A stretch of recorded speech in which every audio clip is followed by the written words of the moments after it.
Hey guys, and welcome to episode 9. I'm an old school Runescape player, but when RS3 released that roadmap, it really enticed me to start RS3 for the first time since EOC. I chose to be an Ironman in this series. I felt having access to the Grand Exchange would make me skip a lot of progress and a lot of what this game has to offer. I want to experience this game like I'm brand new, like I've never experienced RuneScape 3 before. I'm trying to avoid looking up things as much as I can. I want to enjoy this game and I want to learn things as I go. The progress might be a little slower this way, but I'm excited to have you guys on this journey with me. So let's get into it. 62 cockatrice. I actually really like killing these, at least on old school. They give medium clues and just random loot. I'm hoping that the loot table isn't too different on here. I know I'm gonna need a mirror shield. This is gonna be one of my first, I would say, melee tasks. I'm sure you can kill it with anything else, but given that it needs a shield, I'm just gonna do melee. So I finally get to rip out my adamant armor and try it out. I really like the updated monsters. These pyrofiends look so nice, how the flames trail when they walk. And even these cave crawlers just look so much nicer. Very detailed comparatively. And then here's the cockatrices. Look at those. That's cool. I like how they actually land when they stop moving. And then when they're moving, they actually get up in the air and fly. Just a small detail that's really nice. So another thing you guys taught me in the comments, if you have adrenaline, which is that yellow bar, you can right click your health and click regenerate, and it actually turns the adrenaline into health. Supposedly back in the day of RS3 when it first started, it would automatically activate, but now if you right click your health, you can do it. You can also cure poison apparently. Just a small tip that I learned, figured I would share. It's also going to benefit me on my Slayer series that I have going on, because there's a lot of bank sitting that I'm having to do to heal up, so that's going to save me a little bit of time as well. So I just did another evil tree and I got 3 rewards. I got my first brawling gloves. It says mining, so I'm assuming it must give me some sort of bonus of mining. But I also got some infernal ashes, and then I also got this lucky charm. I'm not quite sure what this does. Looks like it gives me a chance to receive rare items when killing enemies in the Undercity. So, I don't know, it's probably not something I really got to worry about. But I'm going to for sure go use these ashes and hopefully get myself a little bit closer to 43 prayer. And there we go, there's 42 prayer, which also got me 60 combat. I already had access to the War's Retreat. Technically, I didn't really need 60 combat anymore for that. I unlocked it with 1,000 total. But it's still a cool milestone to get 60 combat. I've been sitting on 50s for what seems like forever.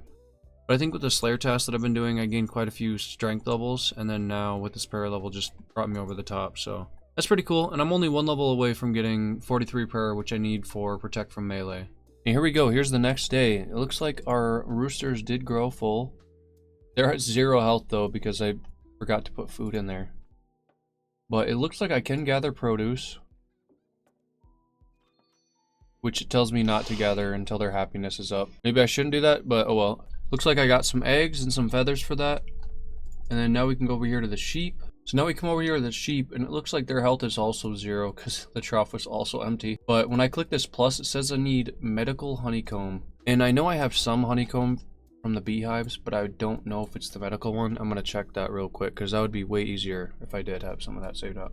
And look at that, I got over 2,000 medical honeycomb saved up. So that is nice. I should have plenty to heal up those sheep and then gather the resources. Alright, now that I got them to full health, I'm going to collect produce. So it looks like I only lose 10% of the XP if I do it with the health not 100%. I'm just going to do it.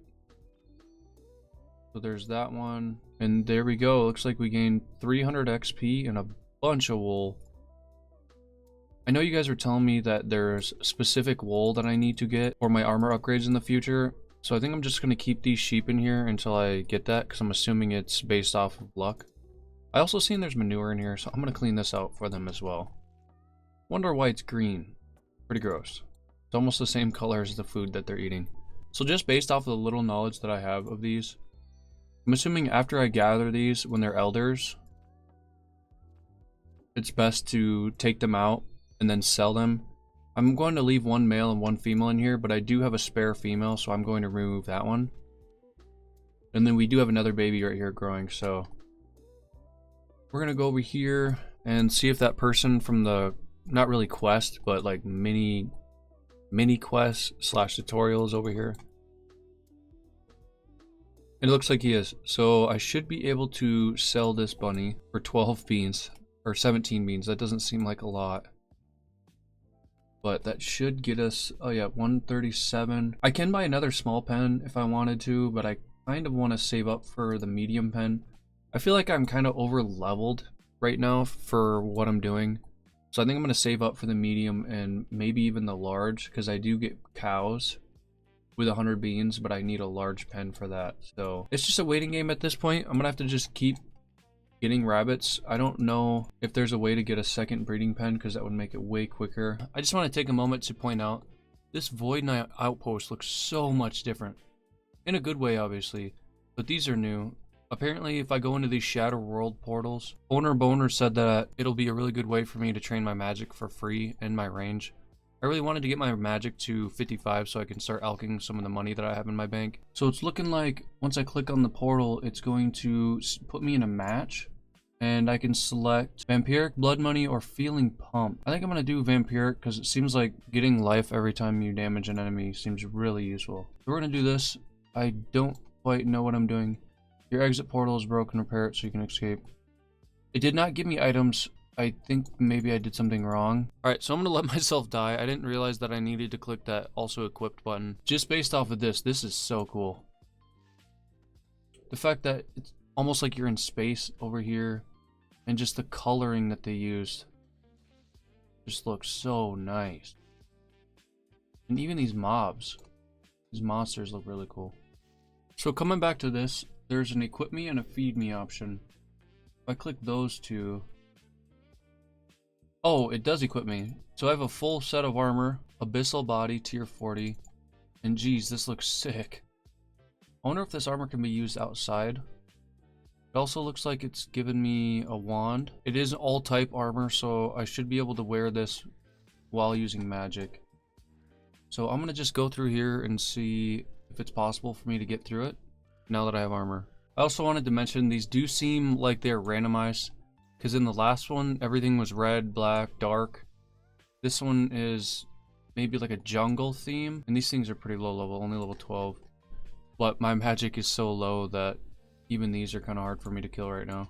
And here we go, here's the snow area. And wow. So far every single area while doing this has been very nice. And look at this model. The gorilla model is kind of funny. Looks like he's about to climb the Empire State Building. No, real talk. The models, everything, the areas, everything, I just think is all really well done. And it's actually kind of fun. You get to go through waves where you have to fight through every single monster on this map to collect some things to repair the portal to get to the next stage. And it really is good XP. I've already gained 7 magic levels, and I haven't even gotten through all 5 yet. I would 100% recommend this for new people who just want to get some free XP.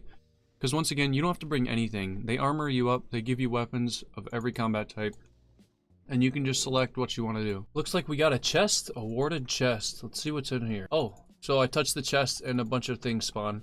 For a second there, I thought my game lagged. But if you didn't notice, I actually have Evil Bob following me and draining my stamina.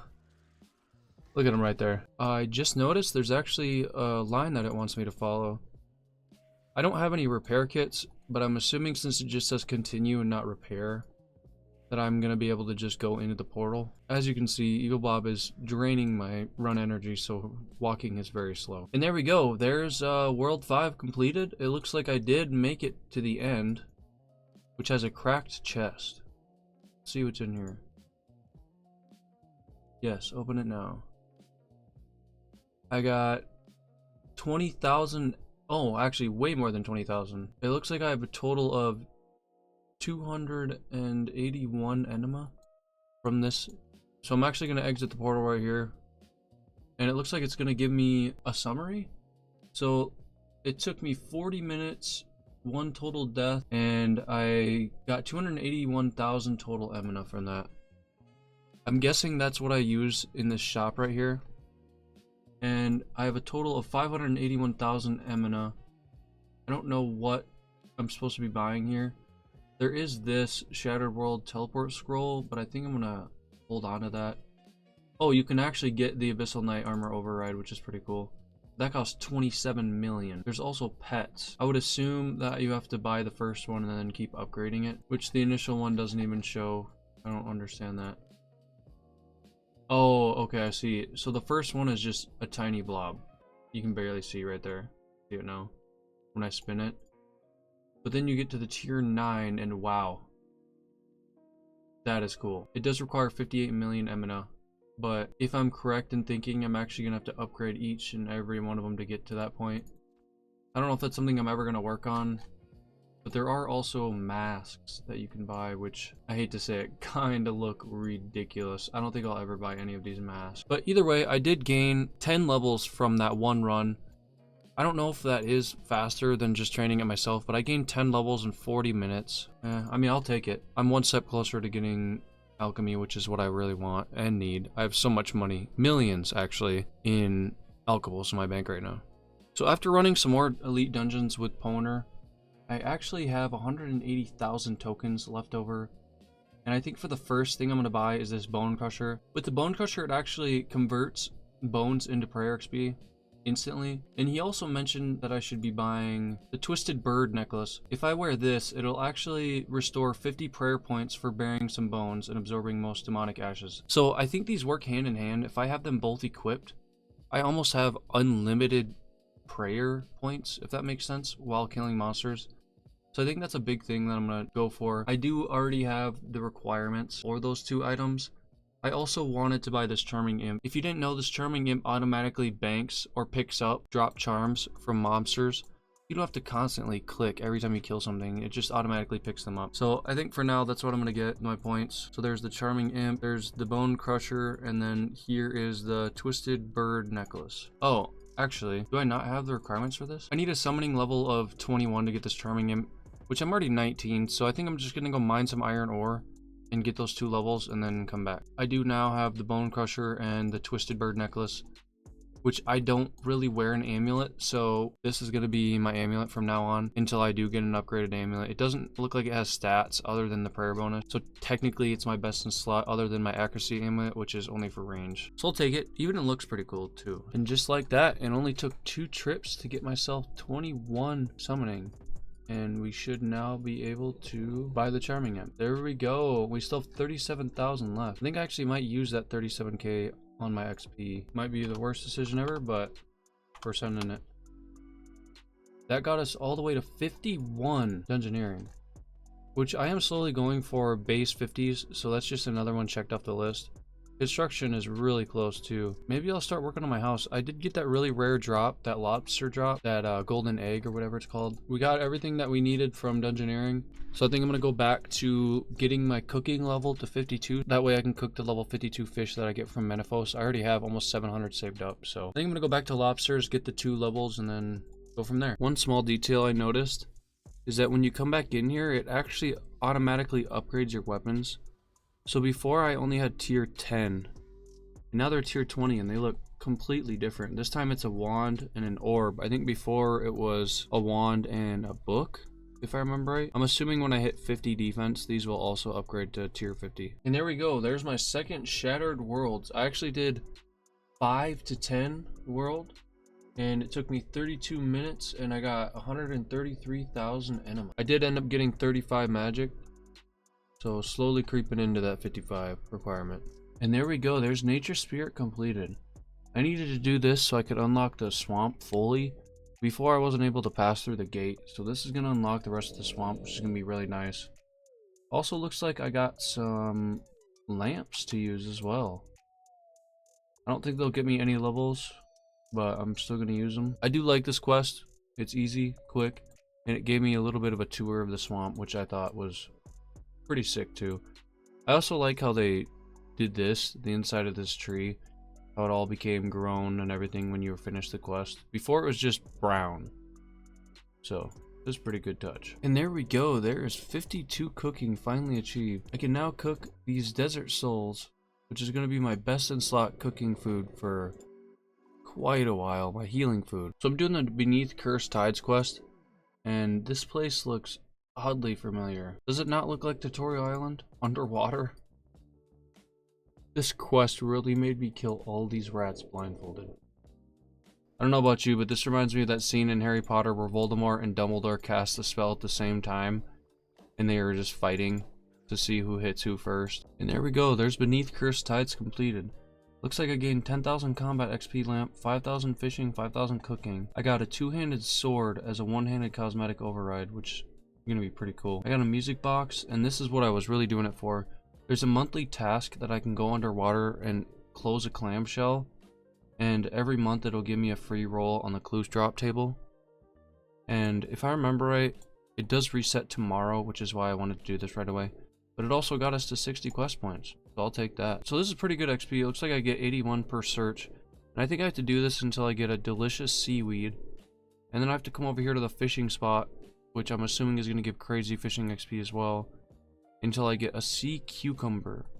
And once I have those two items, I have to feed the oyster, and then I'm able to close it. Yeah, so looking at this minigame section, the giant oyster actually does reset in 1 day. So I finished this quest just in time to be able to get one. So once I get that tomorrow, I'll have to wait another month, but at least we only have to wait a day for the first time to really see what we get. And here we are back at the base camp with maxed out supply. I think I might do Town Hall level up to 2.